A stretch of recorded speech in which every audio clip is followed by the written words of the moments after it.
an apology to the President of the United States and to the American people from the Secretary of Defense. Did he put this behind him today?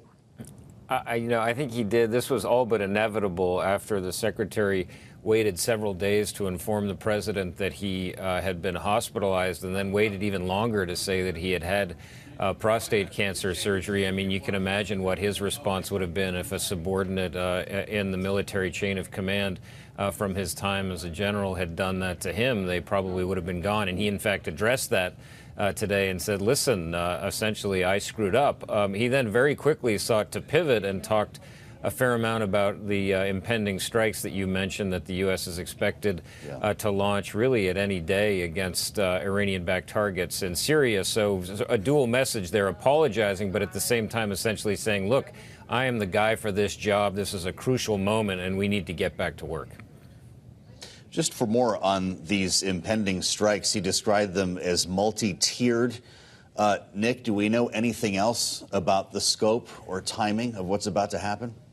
I mean, we're sort of in this extraordinary moment where the president has essentially completely abandoned any element of surprise and telegraphed in no uncertain terms that the U.S. is preparing to send these bombs over. The question is, as you mentioned, how widespread they're going to be and where. But the expectation right now, I think, is Iranian-backed proxies in Syria and Iraq. There's a real reluctance to go after Iran, despite pressure from Republicans within Iranian territory for fear that that would essentially ignite a direct conflict with Iran. So this balancing act where the administration wants to signal that the killing of the 3 U.S. soldiers over the weekend will not be allowed to stand, while also trying to avoid the very confrontation and broader regional conflict that President Biden has said for so many weeks he wants to avoid. Nick, great reporting. He runs our national security coverage here in Washington at Bloomberg. Nick Wadhams, we thank you. As we turn now to Bloomberg's Wendy Benjaminson here at the table. Wendy, President Biden is not in Washington today. He was wheels up to battleground Michigan, a visit to Detroit for a political event, and some more later on. I suspect that he would be able to address the nation if something did occur tonight or tomorrow. But the purpose of this trip to Michigan could not be more important for his reelection just a day after Donald Trump was addressing Teamsters supporters. Right. They're both fighting for the same votes in this state. How's Joe Biden doing? Well, that remains to be seen. However, he has the endorsement of the UAW leadership, the United Auto Workers leadership, for his support during the strike. Sean Fain, the president of the UAW, is very opposed to Donald Trump's candidacy and talks about him in pretty stark terms, and so is endorsing Biden. Well, that's one vote. Then there's the hundreds of thousands, if not millions, of UAW members who don't always go with their union's leadership on who to vote for president. The UAW endorsed Hillary Clinton in 2016. She didn't campaign very much in Michigan. Donald Trump won Michigan in 2016. In 2020, Biden did win Michigan, and he's looking for a repeat there this year. So he is, I think, learned that, or knows that you have to go to Michigan. You have to spend some time there. It is a must-win state. Yeah, sure. And so he's going to try to pull those auto workers into his vision for the future. He's talking about the economy, of course, but we've learned in our own polling and on the ground, Wendy, you were there with us in Iowa and New Hampshire, that immigration, the border, the overriding issue for Republican voters and a lot of independents as they debate a deal here in Washington. This is something that he's begun speaking directly to. Right. And he can do that in Michigan, too. That issue, because it's been all over conservative media, every single day, it has become a top issue. And that is something that he needs to address even in Michigan, which is on the Canadian border, as much as he does in Arizona. So I think he will probably try to address that. And he's going around the country, of course, to raise more money for this reelection. We started this conversation talking to Nick about the tensions in the Middle East, what might come next. He's been dealing with a real backlash from progressive voters, in many cases Arab and Muslim American voters, who he'll be speaking to as well in that state. So many of these stories cross over in Michigan. Yeah, Michigan really is ground zero for a lot of this.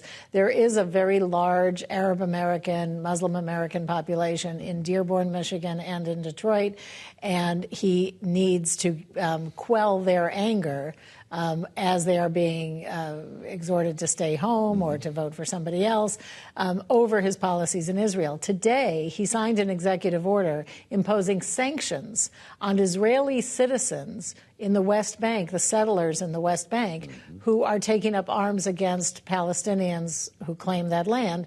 And so the U.S. is actually imposing sanctions on Israeli citizens. That is the first move that Biden has made to tamp down some of this anger about his very strong pro-Israel policy so far. Let's see if it connects in the polls. Yes. As usual, the question we're asking here. Wendy Benjaminson, thank you so much for being with us. Republican Senator Tom Tillis speaking with reporters earlier about that possible deal on the border. Here he is. With the passing of time, the hill gets steeper. I think that what Senator Lankford has negotiated has not been characterized properly, that it is good policy. But I do believe if you don't get out and overcome some of the objections, that it's absolutely at risk. We now bring in Bloomberg's Erik Wasson, who's been reporting from the halls of Congress, and lucky to have you at the table, Erik. It's good to see you on Balance of Power. We know that the Speaker of the House says it's DOA. We know that there are objections from Republicans in both chambers, yet negotiations continue. Are they at the table in vain? I don't think so necessarily. I mean, they're getting very close to finally having a deadline. Chuck Schumer set a vote deadline of next Wednesday, February 7th, to actually move on this in the Senate. And that's important. Mitch McConnell, the Republican leader, is saying, Chuck, you got to set a deadline. People are not going to come to their final positions until we have a timeline. And, the real feeling among Republicans who support this is that Donald Trump and Republicans in the House are mischaracterizing the deal, saying it would allow 5,000 illegal immigrants, undocumented immigrants into the country per day. That's not what the deal says, from what we understand. Right. It would allow the president or mandate the president to shut down the U.S. asylum process if there's a certain threshold that's met. So they want to get this deal out, probably come out on Friday, and then start examining it and start defending it once it's made public. Well, it's interesting because it hasn't been. We don't have text yet. We understand it could come out as soon as tonight. Will that help the conversation? Because all of this has been essentially based on rumor and media leaks. I think it will, actually. And it will help Lankford and James Lankford of Oklahoma, who's negotiated this, get out there and really get in front of this, where he's really had to sort of, fend off these attacks. But then it's really going to become up to Speaker Mike Johnson and the House Republicans to decide what they're going to do. And Mike Johnson does support Ukraine aid, but he's in a bind because he said the border has to be secured first. Now the former presidential frontrunner Donald Trump is saying no deal that's not perfect.